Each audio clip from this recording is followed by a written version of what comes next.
Introdução a Lucas. A maioria de nós, na maior parte do tempo, sente-se ignorado e marginalizado. Não pertencemos a nada nem a ninguém. Outros parecem tão confiantes, tão convictos, tão íntimos de qualquer assunto. São veteranos de um clube que nos fechou a porta. Um dos meios que temos para responder a isso é formar um clube para nós. Unir-nos a alguém que nos aceite. Pelo menos aí estaremos dentro, enquanto outros estão fora. Os clubes vão do informal ao formal e podem caracterizar-se como políticos, sociais, culturais, econômicos. Mais uma coisa eles têm em comum: o princípio da exclusão. A identidade ou valor é alcançada ao se excluir os que não foram escolhidos. O terrível preço que pagamos para manter do lado de fora essas pessoas, a fim de podermos saborear a doçura da intimidade, é uma redução da realidade, uma diminuição da vida. Em nenhum outro lugar esse preço é mais alto do que o da causa religiosa. E a religião tem longa prática em resumir os profundos mistérios de Deus, a respeitabilidade das regras de um clube, em reduzir a vasta comunidade humana ao quadro de sócios. Para Deus, entretanto, não existem estrangeiros nem excluídos. Lucas é o mais vigoroso defensor dos excluídos, sendo ele mesmo um estrangeiro, o único gentil do elenco judaico de escritores do Novo Testamento. Temos a prova de que Jesus promove a inclusão dos que eram tratados como estranhos pelos estabelecimentos religiosos da época. Mulheres, trabalhadores simples, como por exemplo pastores de ovelhas, pessoas de raças diferentes, como por exemplo os samaritanos, os pobres. Ele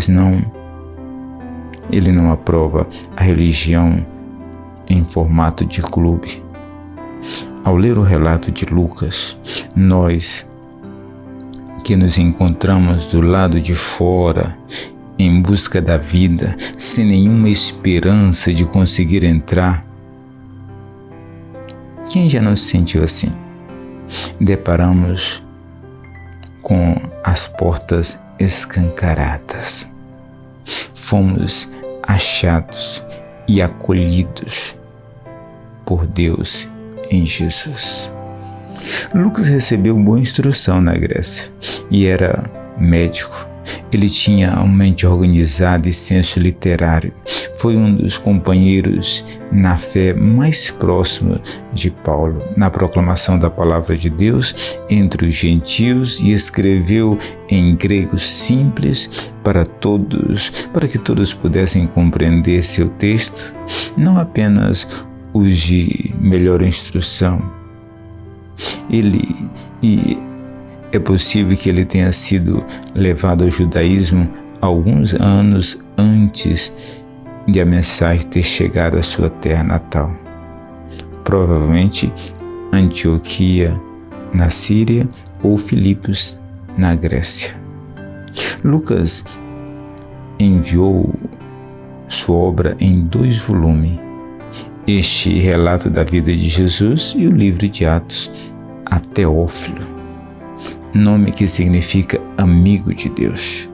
Teófilo era provavelmente um membro da família real, um rico patrocinador ou talvez o editor de Lucas.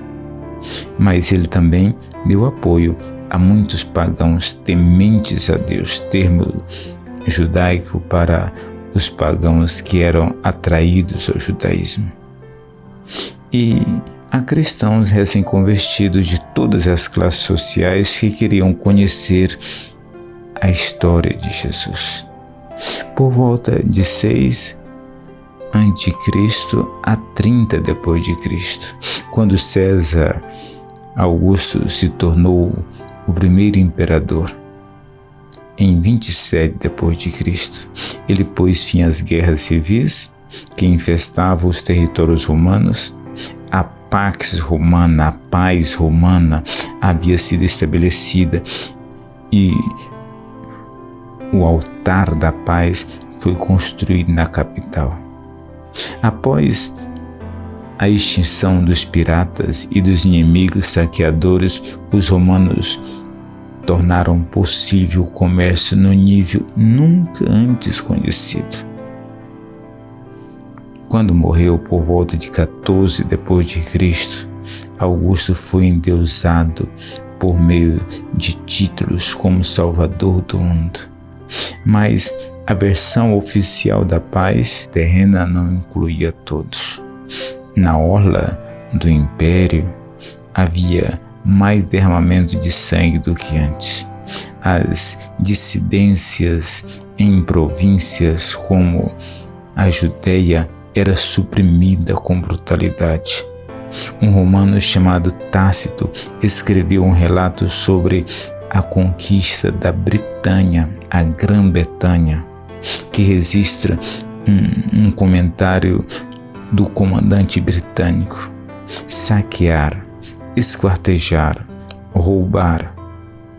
Essas coisas tiram o sentido do império e causam desolação, e ainda chamam de paz. Dr. Eugene Peterson. Introdução ao Evangelho de Lucas, contido na Bíblia, a Mensagem.